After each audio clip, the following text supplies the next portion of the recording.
Welcome to the deep dive. You send us the sources, we pull out the absolute strategic genius, those critical nuggets you need to go from being a great practitioner to, well, frankly, an empire builder. Exactly. And today, we are definitely not talking about how sharp your needle skills are, or the specs of your newest laser. No. We're diving into a roadmap for building the next beauty empire, and it's focused on just one thing: engineering fanatical loyalty. And our source for this is extremely specific. It's really targeted. We are pulling directly from the masterclass by Dr. Ari Masudi. He's a fascinating figure. Isn't he? He came from this deep background in regenerative medicine research and then pivoted to become one of the most, sought-after business consultants in the aesthetic industry. He's speaking directly to people like you who are ready to dominate. So our mission today is really to cut through the noise. We know most aesthetic practices, they rely on technical skill, but as Dr. Masudi points out, that's just table stakes now. It's the bare minimum. If you're good, you have to assume the clinic down the street is also good. Skill isn't a unique selling proposition anymore. Exactly. And that reliance on just being a good technician, that's why so many excellent practices eventually just stagnate. Right. They miss the only durable, long-term competitive advantage in this whole industry, which is loyalty. So we're going to uncover the 10 strategic principles he lays out that can turn a standard clinic into what he calls a loyalty engineering system. Okay, let's get into that strategic shift because it starts with changing how you even think about your business. The biggest misconception first. Most doctors think branding is, a nice logo, a slick website. The window dressing. Yeah.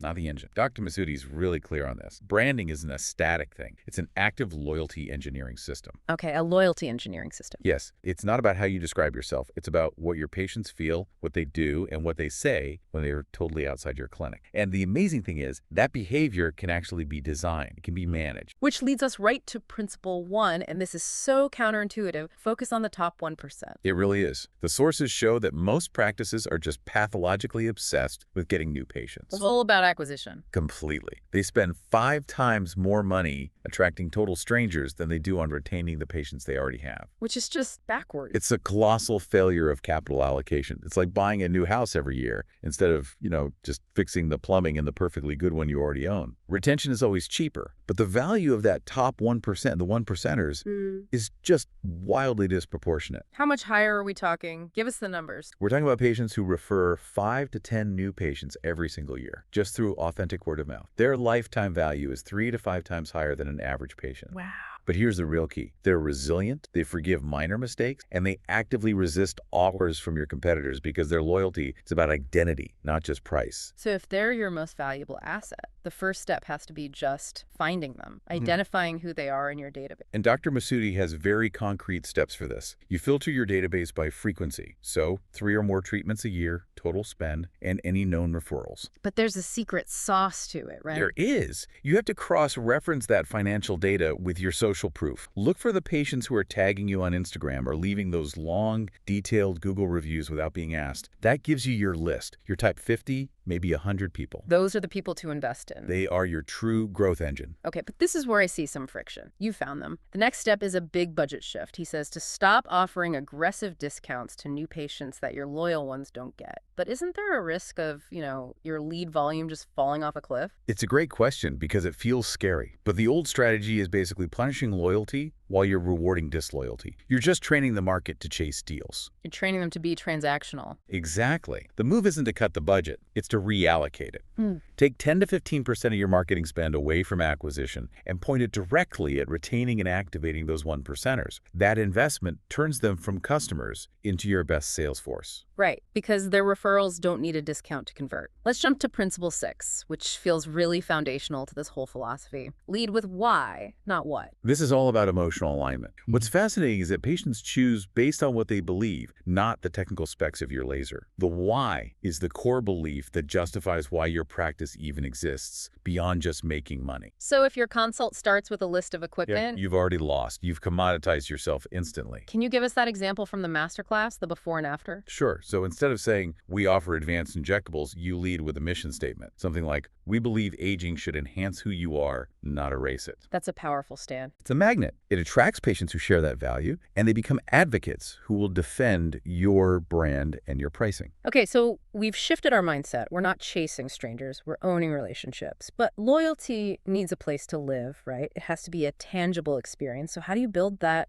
ecosystem? That brings us to principle 2, proprietary ecosystems. Hmm. We're all told to invest everything in Instagram and TikTok, but Dr. Masudi calls them rented land. Rented land. I like that. The algorithm changes, your reach collapses, and you never really own that relationship. The deepest loyalty needs owned spaces where patients can interact with you, but also, and this is critical, with each other. So what does that look like practically? What should someone listening do? Start a private community. It has to be exclusive. Yeah. A closed Facebook group, a WhatsApp chat, maybe a platform like Circle.so. You invite those top 50 or 100 patients you found. And what are you sharing there? Exclusive content, behind-the-scenes stuff, a quick demo of a new technique, insights into the doctor's process, things nobody else gets to see. I love that idea of leveraging the community. It's not just support, it's a feedback loop. It's a goldmine. You have to assign someone on your team, maybe 20% of their time, to moderate it and, crucially, to relay the insights from patients back to the team. You can use that space to beta test a new treatment or even co-create patient education. Now let's talk about Principle 7, symbols and rituals. This is where it gets really interesting, turning a clinical interaction into a, what did he call it, a membership moment. Yes, something worth talking about. So instead of a routine appointment, you design a signature experience. Don't just rush them in and out. Maybe you create a pre-treatment ritual, like a specific calming tea you serve or a short guided meditation. It elevates the whole thing. And the symbols are what they take home with them. Exactly, like a custom skincare passport that tracks their journey over years, or a beautiful reusable silk pillowcase with your subtle branding on. That's a symbol of membership they see every single night. The ritual is the process, the symbol is the souvenir. Okay, and then Principle 8, make patients the star. They can't just be passive recipients. They have to feel like they are the heroes of their own story. And if all your marketing just features the doctor, they can't see themselves in the narrative. You have to feature patient stories. Do monthly patient spotlights or video testimonials that focus on the patient's motivation, on their personal journey. And involve them, not just feature them. Precisely. Invite your best patients to contribute useful content, like my 5 best recovery hacks, or host patient-led Q&A session. When you celebrate their 5th visit, you're reinforcing that they are long-term partners. That framework really sets the stage. Let's move to protecting that brand value. This is where we learn why short-term thinking is so destructive, starting with Principle 3, invest in relational longevity. Right. Those 20% off sales, the seasonal promotions, they don't just hurt your margins, they actively erode your brand value. You're training your patients to just wait for the next deal. And you end up with price shoppers, not advocates. You get churners. So the key is to replace those price cuts with experiential rewards. Focus on access and higher perceived value. So instead of 20% off filler, You offer a complimentary advanced facial mapping session or exclusive early access to our new regenerative treatment. You reward their loyalty with deeper engagement, not a lower price. and this has to be a system, not just an automated Britta email. He mentions creating a calendar of moments of truth, right? Yes, like a personalized 3-month post-treatment check-in video call from a real person. That's hard to scale, which is exactly why it's so valuable. It shows you genuinely care. Okay, now let's hit Principle 5. Resist compromises that dilute your vision. This is about boundaries. Absolutely. Strong brands know who they serve, but more importantly, they know who they don't serve. Trying to be everything to everyone just makes you forgettable. So you need to define 3 non-negotiable principles. Write them down. For example, we never oversell treatments, or we refuse to join and race to the bottom pricing wars. That feels like a tough stance to take. How do you communicate that without scaring people off? You publish a manifesto. The source suggests recording a high-quality video of the doctor declaiming it. Put it on your website. Be transparent. And here's the real test. You have to be willing to actually turn away patients whose requests conflict with your values. That act of refusal actually strengthens the brand for everyone else. It shows you stand for something real. It proves your conviction. So that shifts everything. Now we can build that unassailable competitive moat. Let's talk Principle 9, engineering word of mouth. We all know it's the gold standard, but we rarely treat it like a system we can design. Think about it. A satisfied patient tells 3 people. A truly delighted patient tells 10. So the goal is to shift from satisfaction to intentional delight. And you do that by auditing every single patient touchpoint, from the booking process to the follow-up text. Rate each one on a shareability scale from 1 to 10. And then find the 3 lowest scoring points and upgrade them. Inject that unexpected delight. And systematize it. It should be predictable for you, but feel spontaneous for them. A handwritten thank you note, a dedicated concierge recovery line they can text in the evening. Dr. Masudi even says to create a surprise budget of 1% of revenue just for these kinds of gestures. That's your referral budget. Principle 4 ties this back to identity, collective identity, and mission. Patients aren't just buying a service, they want to belong to a movement. Right. So frame your practice as a collective identity. Give your philosophy a name, like the natural radiance approach, then create symbols they can adopt, branded tote bags, a strong tagline. These things turn them into public advocates for your mission. And this all leads to the final, most complex idea, Principle 10, the 5-dimensional brand cause. This is the ultimate goal. This is where your brand becomes a cause that patients want to join, and it needs 5 dimensions. First, a vision and aspirational future. Second, patient transformation, making them better versions of themselves. Yep. Third, massive impact, a visible, measurable change. Fourth, selfless action. It inspires people to share without being asked. And the last one sounds the most aggressive, polarization. Polarization is essential. It's a filter. It doesn't mean being rude. It means taking a stand so clear that it automatically attracts your fierce advocates. And just as importantly, it repels the people who don't align, the price shopper. It preserves the brand's integrity. Exactly. It's the line that separates an empire from just another clinic. The final step is to take that stand publicly. Maybe you say, we reject cookie-cutter beauty standards, and then you launch a real action that proves it. That is what creates fanatical loyalty. Let's summarize that central finding from Dr. Masudi. Technical skill and your equipment, they're just commoditized. They're the entry fee. The only durable, defensible, competitive moat is loyalty, and it has to be engineered through experience, through identity, and through community. And the business impact is